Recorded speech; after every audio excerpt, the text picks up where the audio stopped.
Olá, queridos irmãos que nos acompanham nessa leitura e estudo do livro Mundo Regenerado, uma psicografia de Divaldo Pereira Franco, pelo Espírito Joana de Ângeles. Uma grande obra que não podemos deixar sem ler, sem refletir, sem pensar ao menos um pouquinho sobre as palavras dessa benfeitora amiga, que nos traz grandes esclarecimentos, nos leva a grandes reflexões. Hoje vamos entrar no capítulo 7, vídeo 7, a grande esperança. Mais esclarecimentos vêm para nós. Hoje Joana nos leva de retorno lá ao tempo de Moisés. Mas, como sempre fazemos, vamos elevar o nosso pensamento, pedindo a proteção e as bênçãos para mais esse momento de leitura, que possamos receber as luzes do plano espiritual, nos auxiliando no entendimento, iluminando nossa mente e nosso coração. Que essa benfeitora amiga nos auxilie sempre nas suas obras, que possamos compreender tudo o que ela nos diz. Ó Mestre Jesus, agradecidos estamos por essa oportunidade. Obrigada, Joana de Ângeles, por todo o bem que fazes a todos nós, nos alertando, nos auxiliando na caminhada terrena, nos encorajando a cada leitura, a cada estudo, a prosseguir, a querer sempre nos melhorar um pouquinho mais a cada dia. Obrigada ao nosso anjo guardião que se faz presente sempre, aos nossos mentores amigos, sempre nos auxiliando. Muito obrigada. Que assim seja. Então hoje começamos no capítulo 7, como falamos, a grande esperança. Lembrando sempre que os outros vídeos, os anteriores, estão no nosso canal Helenita Passos, no YouTube. E nos diz assim Joana de Ângeles: o ceticismo dominava as massas desarvoradas, encontrando-se a fé apenas em reduzidos grupos de perseverantes espíritos fiéis às leis mosaicas. Ceticismo, né? Falta de crença. Então, quer dizer, o ceticismo dominava as massas. Aqueles descrentes, né? Ou não acreditavam, ou ainda estavam em dúvida.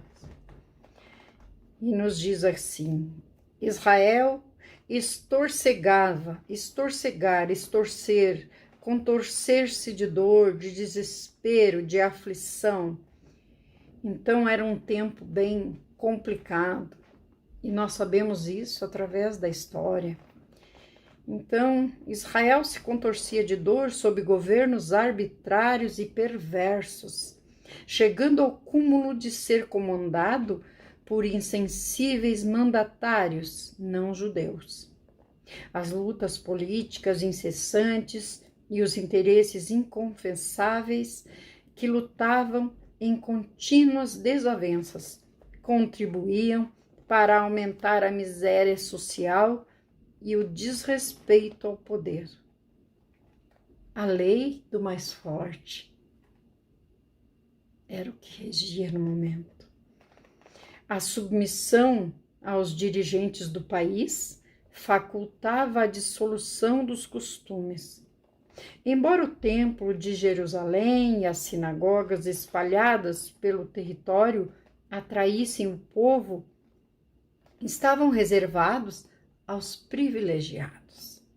Então imagina se até nos templos e nas sinagogas tinha o privilégio, tinha os mais fortes. Então o que sobrava para os nossos irmãos menos favorecidos? Se hoje é difícil, vamos imaginar como seria naquela época. Não sei se temos essa pretensão de conseguir nos direcionar para lá, saber como se sentiam esses irmãos nossos. E aí diz assim: então, que estavam reservados aos privilegiados, que desfrutavam das ambições sórdidas e se empenhavam em dominar com avidez. Não havia felicidade ao Deus, não havia fidelidade ao Deus único, que parecia distante. A sua voz estava silenciosa fazia mais de 4 séculos, o que permitia os transtornos morais e conveniências desastrosas em toda parte. Então, quer dizer, a falta de crença no nosso Pai, e nós sabemos que tudo, a impressão que dá é que tudo vai desmoronando.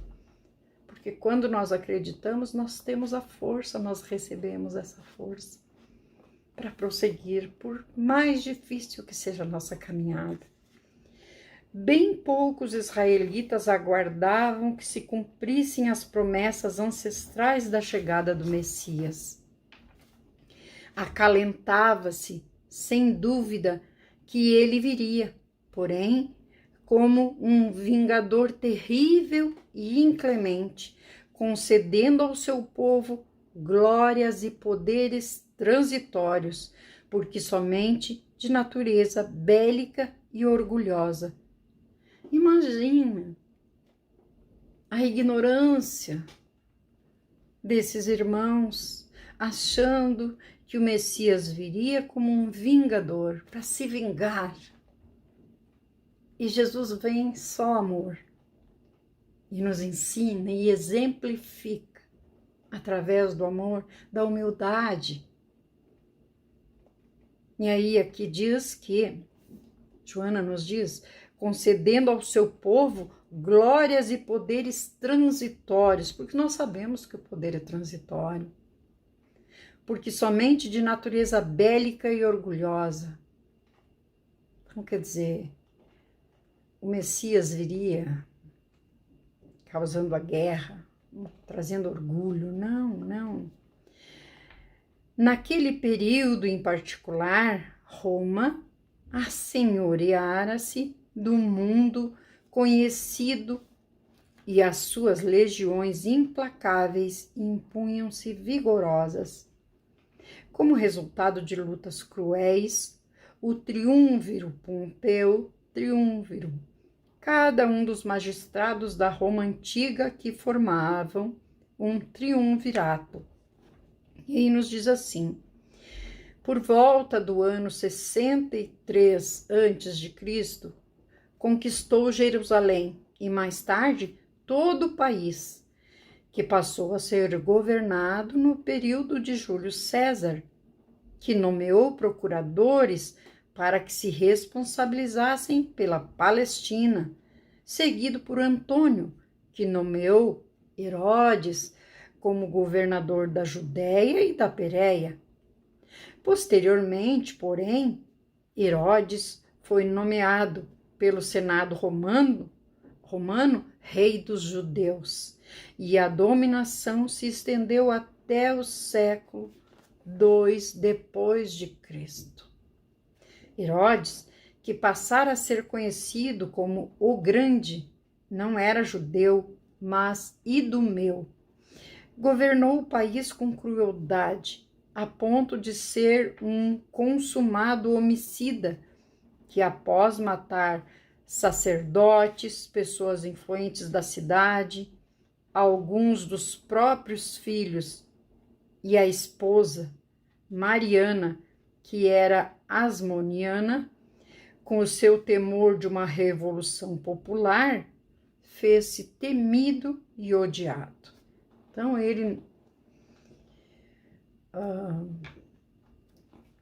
com receio, com medo, ele começou a matança dele e se fez temido. E muitos de nós, atualmente, para se defender, agridem. Não saímos por aí matando, mas saímos por aí falando o que não devemos, muitas vezes.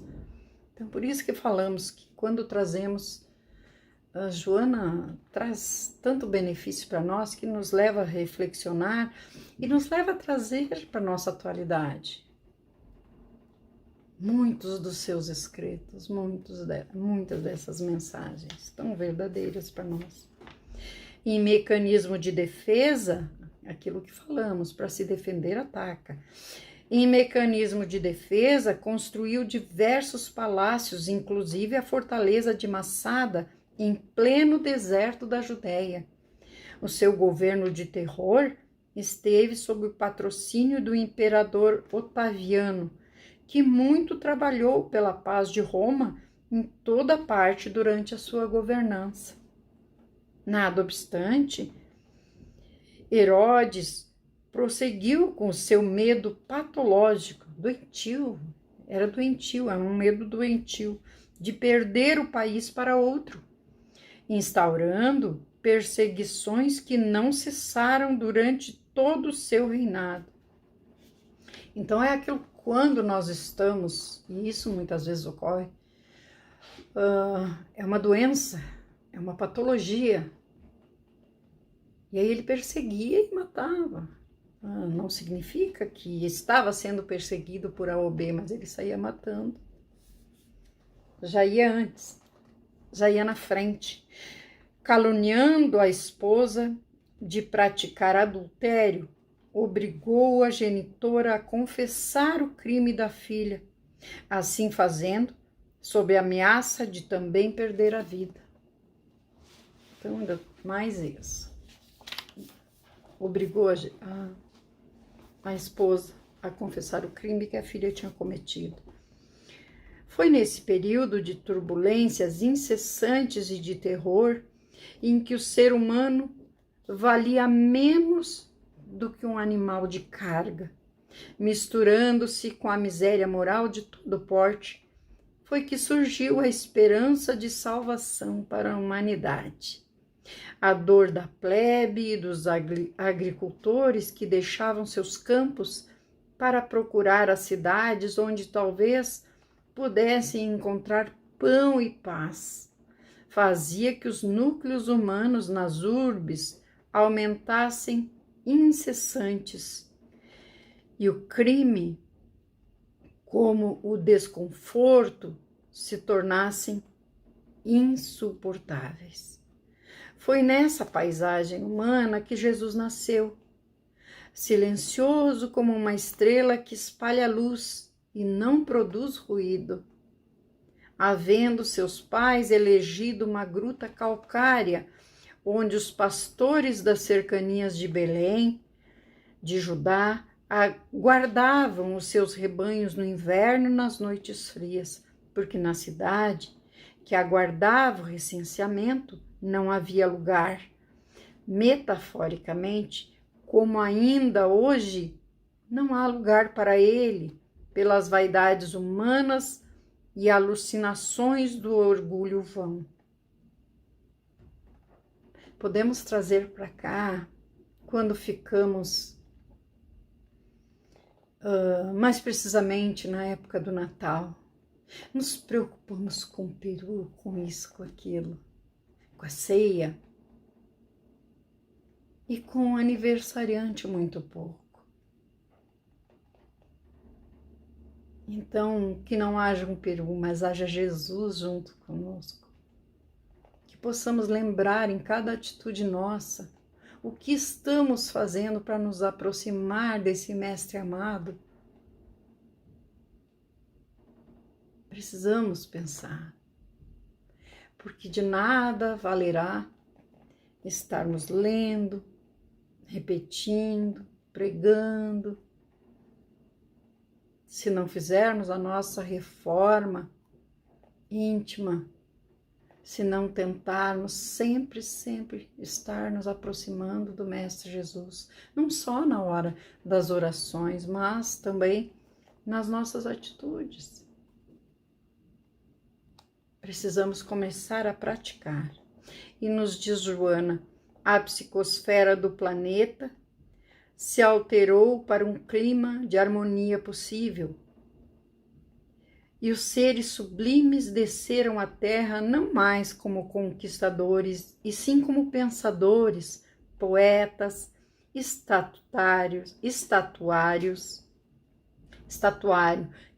ou aquele que cria estátuas, escultor.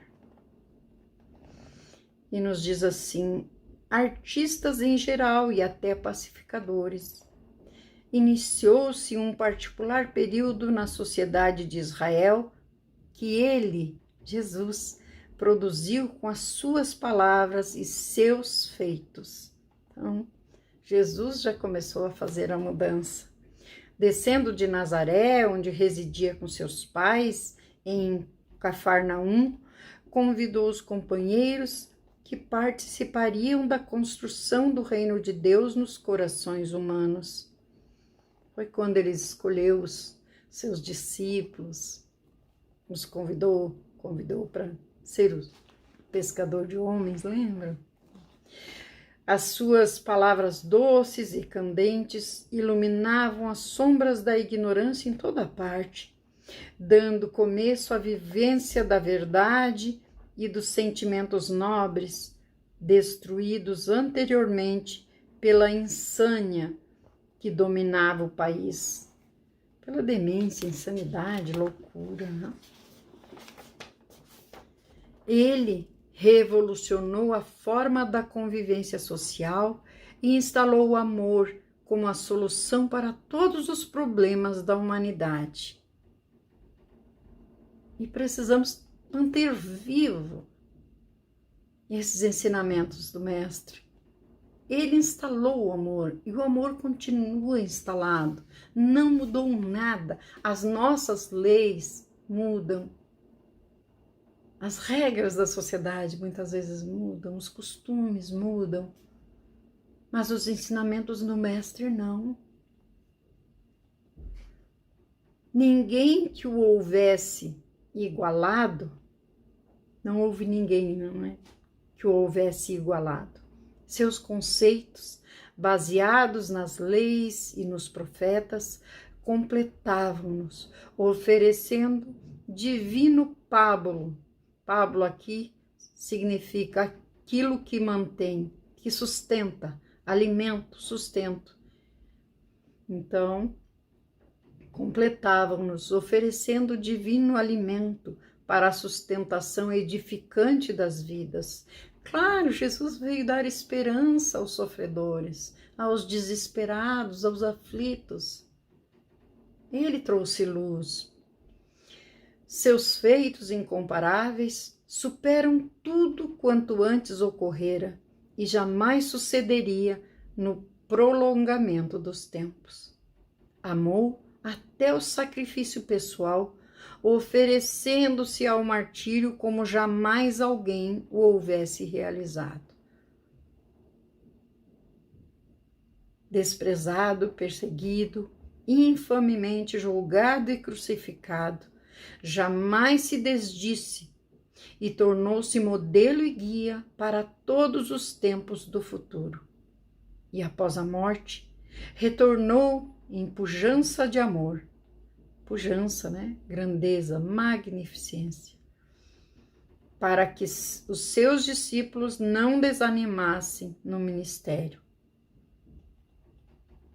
Então, realmente ele não permitiu que eles desanimassem, que eles não desistissem, porque ele se apresentou a eles. Ele provou que ele continuava vivo e que eles precisavam prosseguir na luta, mas na luta do amor, da compreensão, da caridade, da fraternidade. E isso sempre vamos repetir. Mas não é só da boca para fora, nós precisamos incutir em nós, colocar no nosso coração essas verdades do Mestre. Jesus é insuperável. O seu Natal é o momento em que, tomando a forma humana, ensinou-nos a viver conforme os padrões éticos da imortalidade na qual todos nos encontramos mergulhados. Aproveita estes dias que precedem aquele que nasceu entre nós e celebra-o no ádito do teu coração. Ádito é o santuário secreto do nosso coração. Revive a presença de Jesus na terra e esculpe as suas lições na tua conduta. Neste momento em que o mundo tem sede de luz e de paz, crescendo em amor, tanto quanto já foi conseguido em tecnologia e ciência, passando a possuir as asas da paz, a fim de alçar-te ao paraíso, onde ele a todos nos espera. É uma bênção. As palavras de Joana. O grande progresso moral da humanidade está germinando e em breve, à semelhança da bonança que sucede à tormenta, vê-lo-ás em toda parte, num hino de louvor à vida e ao amor. Faze parte desse alvorecer e ser feliz desde agora.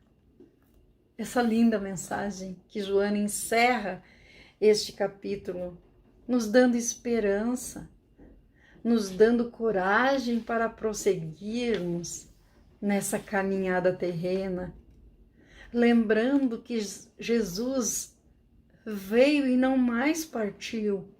Ele continua de mãos abertas, esperando que coloquemos ali as nossas dores e aflições, as nossas dúvidas, as nossas dificuldades.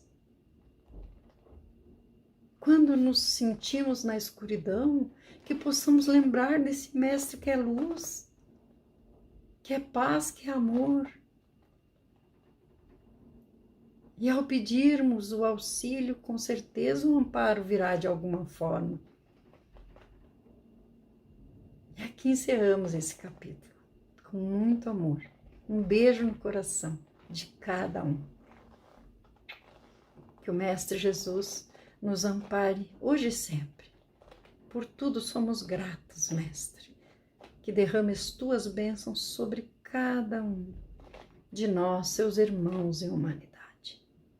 E te convidamos que nos guie hoje e sempre na nossa caminhada. Que assim seja.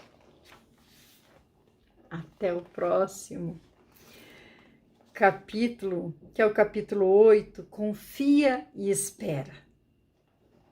Até lá, se Jesus permitir.